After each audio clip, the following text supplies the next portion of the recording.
बाबा शिव को याद करें और जीवन जीने के तरीके हमारे व्यक्तिगत अनुभव हैं, उस आधार पर उचित लगे तो सीखें।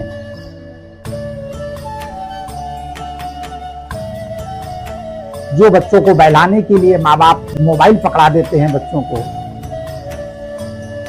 इससे बच्चों की बुद्धि का विकास रुक जाता है, शरीर की संरचना बिगड़ जाती है, बच्चों का बुद्धि का विकास नहीं हो पाता है और मोबाइल में कोई अच्छी चीजें सिखाई नहीं जाती है। बेहतर है अगर आपको बच्चों को मोबाइल के माध्यम से जिंदा रखना है या बाल्यकाल उनका काटना है तो आप ऐसे बच्चों को ना पैदा करें। पैदा करना या न करना आजकल समाज में सबके हाथ में, क्योंकि रावण राज्य चल रहा है। बच्चे नहीं भी पैदा कर सकते हो और कर भी सकते हो। बच्चों को खेलने का मौका दें और बच्चों के साथ माताएं बहनें परिवार के लोग खेलें। हमें याद है कि जब छोटे छोटे बच्चे हमारे परिवार में हुआ करते थे तो माताएं उनको उंगली दिखाती थी, बच्चे उसको धीरे से उंगली पकड़ लेते थे, तो माताएं उठाती थी तो बच्चे दोनों हाथ से उठ जाते थे और हंसते रहते थे। तो हाथों की एक्सरसाइज हो जाया करती थी, पैरों की एक्सरसाइज हो जाया करती थी, पैर के अंगूठा पिया करते थे। क्योंकि मोबाइल नहीं पकड़ाया जाता है तो घूम घाम के पैर के अंगूठा पिया करते, तो ऐसे एक्सरसाइज होती थी। इधर उधर जिधर घर वाले जाते थे इधर वो पलट पलट के देखते थे, तो एक एक्सरसाइज रीढ़ की हड्डी की वो भी हो जाया करती थी। आज क्या स्थिति, मोबाइल पकड़ा दिया, बच्चे क्या हो गए, बिल्कुल ढेर हो गए।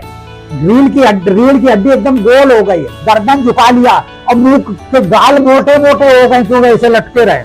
हमने देखा बड़े कुरूप हो गए और चाउमीन देख दी गई खा रहे हैं तो जांघें बड़ी मोटी मोटी हो गई, बॉडी फैटी हो गई और कोई एक्सरसाइज नहीं। कोई पहले हम लोगों को दिया जाता था 3 पहिए वाला खड़ा जाने क्या कहते थे उसको, और इस तरह से एक लोगों को दिया जाता 3 बच्चे उसके साथ भागते थे। करते करते हम लोगों ने जीवन ऐसे जिया, लेकिन आज इतनी उम्र हो गई है आज भी चल रही, कोई दिक्कत नहीं।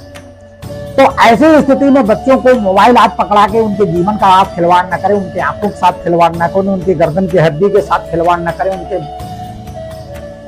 बौद्धिक विकास की ओर खिलवाड़ न करें। कृपा करें कि ऐसे बच्चों को अगर आपके पास पालना के लिए समय नहीं है मत पैदा करें। पड़ोसी से बात कर रही हैं, लटकी पड़ी हैं, आज आदमी ड्यूटी चला गया है, रोने की आवाज ना आवे, आराम से उसको मोबाइल पकड़ा दिया। पहले क्या थी, बच्चे रोते तो उनको आधी रोटी का टुकड़ा पकड़ा दिया था, उसी को बच्चे चुमा करते थे।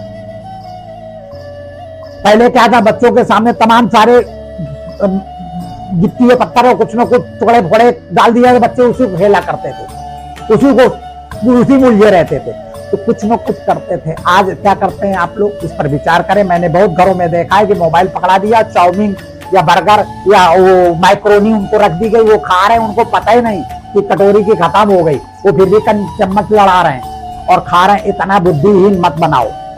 मोबाइल बच्चों को बुद्धि से कमजोर बनाता है, शरीर से कमजोर बनाता है, बौद्धिक विकास नहीं करता है। आप आपके भागीदार होंगे अगर बच्चे के जीवन के साथ खिलवाड़ करेंगे। विधि का विधान कोई टाल नहीं सकता, जो होगा बच्चों के साथ होकर रहेगा, लेकिन आप क्यों बच्चों के भविष्य के बिगड़ने के कारण बन रहे हैं। आपको छोटे बच्चों को खुली हवा में टहलाना चाहिए, घुमाना चाहिए और उनके साथ रहना चाहिए। सारा दिन उनको रोने का मौका भी देना चाहिए। जब रोए से छाती का विकास होता है रोने से, इसलिए उनको सब कुछ करने का मौका देना चाहिए। उनको एक जगह बैठकर कुंद बुद्धि मत बनावे और गर्दन से उनको टेढ़ा मत बनावे। बाबा शिव को याद करें और सदा आनंदित रहें। बाबा शिव।